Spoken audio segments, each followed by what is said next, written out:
Let's do a time-lapse painting of a big old mountain scene on this 18 by 24 inch canvas.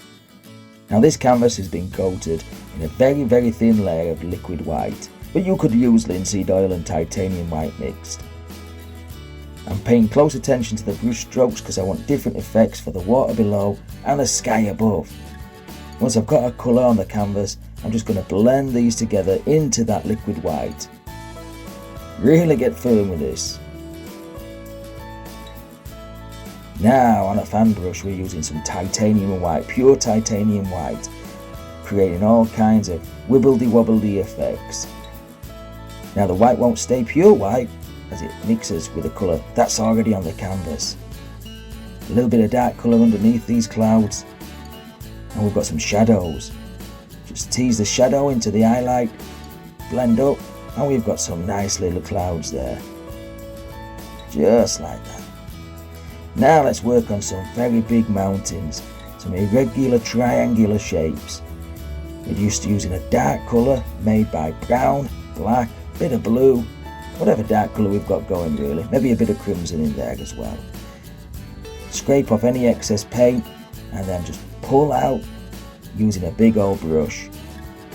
Just pull that out, and of course it'll go greyer because of the titanium white that's already on the canvas.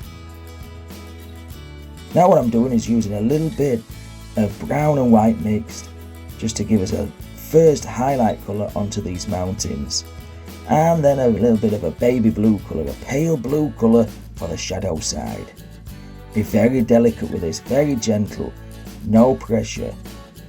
Only the paint is touching the canvas. At no point do we touch the canvas with a palette knife. We can neaten up the sharp edges just by coming back in with our first highlight colour. There we go. And we can come back in with our secondary highlight colour, which is an off-white colour, just a little bit of brown and plenty of white this time, and just very delicately caress the canvas, very gently, just like that.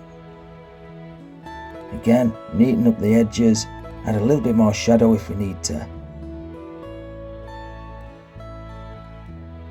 Maybe put a snow cap right on the top of the mountain. Now while I'm building colour and texture in these mountains, I just want to remind everybody that I have got channel memberships on this channel. So if you want to become a member of the painting channel, please click that join button. We offer several different levels of membership here on Painting with MasterTemple, and there are some fantastic perks to be had for you members.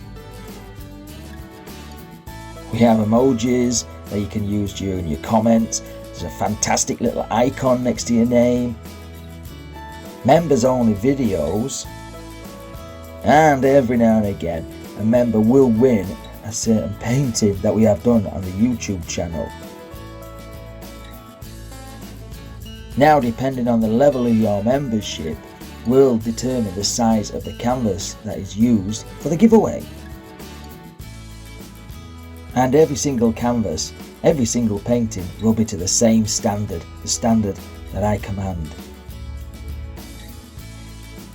Now with a fan brush and a little bit of yellow, green, a little blue, we're going to make some little rolling hills down here at the base of this mountain. Just tease them out, creep them up the side of the mountain. And just like we've done before, all we're going to do is add another layer of rock work, mountain work, right here in the foreground. Same colours, just a little bit more sharper. Float them off the palette knife, really float them off. This painting is an absolute perfect piece to practice and develop your skill set for mountains, palette knife mountain work. There are no other elements that can really confuse you or distract you really. There's no big trees or waterfalls or anything like that. It's just simply palette knife mountain work and a little bit of rolling hills with a fan brush. Just tap these hills in using the fan brush.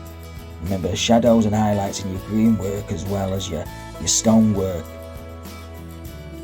get darker as they come towards us, and I think we will have a little bit of a water feature just right here in the foreground. Just gently tease those into the water and cut in a nice little water line using that same old palette knife. Keep the palette knife parallel to the base of the canvas at all times when cutting in a water line. That just won't look right if you don't do that. Now, if you haven't done so already, please click the subscribe button. It's free to do and it really does help us out. Leave me a nice comment. Are you going to try this painting? And if you do, please tag me in a photograph. I'd love to see what you guys are doing. Give the video a big old thumbs up, and until next time, take care of yourself, stay safe, happy days.